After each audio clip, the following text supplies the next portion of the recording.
Hello guys, in this video I will show you how to send crypto gift cards using the Binance app. But first of all, I just want to mention, please don't forget to subscribe to my channel for a chance to win a new iPad Pro. So let's jump into it.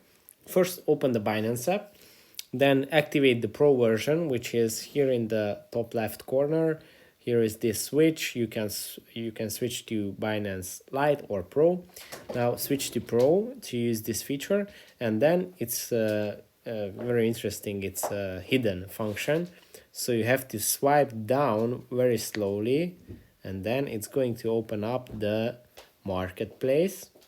And here you will see at the popular section the gift card, and if you tap on it, you will see that you can send crypto as a gift card. Welcome to gift cards. Create a fee-free e-gift card and send via email or text. Sending crypto as a gift is easier than before.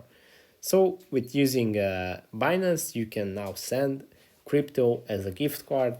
This can be really useful for the holidays. Holidays are coming. So yeah, that's it. I hope this was helpful and see you in the next one.